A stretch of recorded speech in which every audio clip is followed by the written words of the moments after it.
Muhammad Ali, right, the champ, said, people's champ. There's a reason why he's called people's champ. He said service to others is the rent you pay for your room here on earth.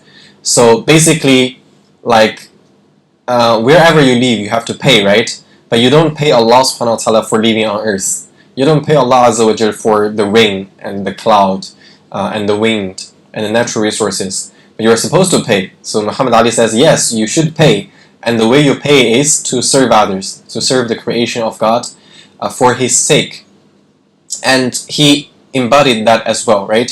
In his later career, in his mid-age, he did a lot of service to others. He was very active in charitable projects. He went to Africa many times to inspire the people there. And he did a lot of da'wah, actually. In a lot of his interviews, that's also a form of service, to enlighten others, to give other people guidance. So, yeah, beautiful quotes. Shows us the importance of service. Now, let's think of an example. Let's say you have two uncles. One is called Uncle Ghafar, the other is called Uncle Mu'az. So let's say that one day you come home and your mother says to you, like, son, Uncle Ghafar passed away. And you say, Inna lillahi wa inna ilayhi raji'un. What's for lunch? Do you still have some of those chicken curry left from yesterday? It was really good, mom. Why? Why would you be so casual about his death? Why would you be so indifferent about his death? Actually, Uncle Ghafar was rich and famous. He had like 2 million subscribers on YouTube, right? And his page was making tons of money because of ads in his videos.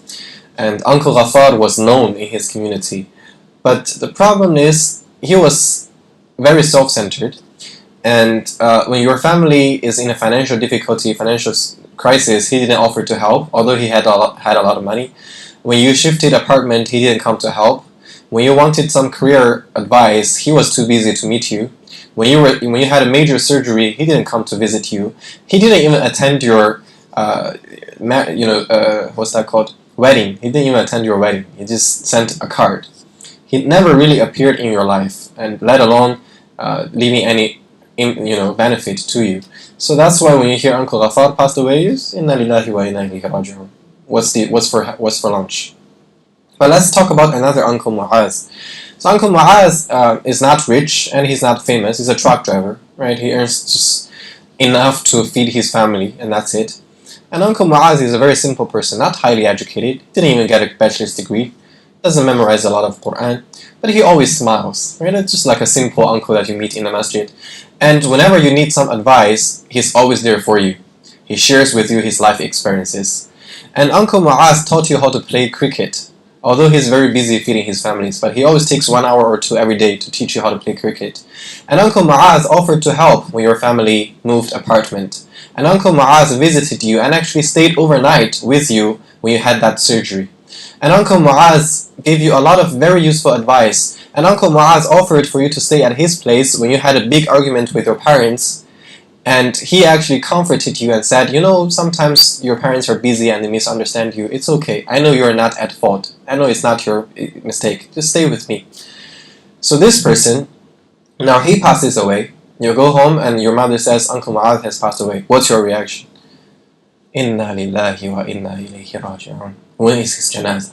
I have to be there, right? And you already start recalling all of the good things that he's done to you. You already, you can't control your tears. Your tears just come out. It's Uncle Mu'az, it's like my second father. It's like, the closest person to me in this world. He has done so much to me. Although he's poor, although he's simple, but you remember him dearly. And his death is really impactful to you. That's the power of service. That's the power of khidmah in Arabic. That is the power of benefiting others. So, although Uncle Mu'az didn't leave a lot of legacy materially, although he was not very successful from a secular perspective, but he was that much important to you because of his service to you and your family, because of his benefit to you. That is why the Prophet ﷺ said, خَيْرُ النَّاسِ أَنْفَعُهُمْ لِلنَّاسِ. The best people are the most beneficial to people. The one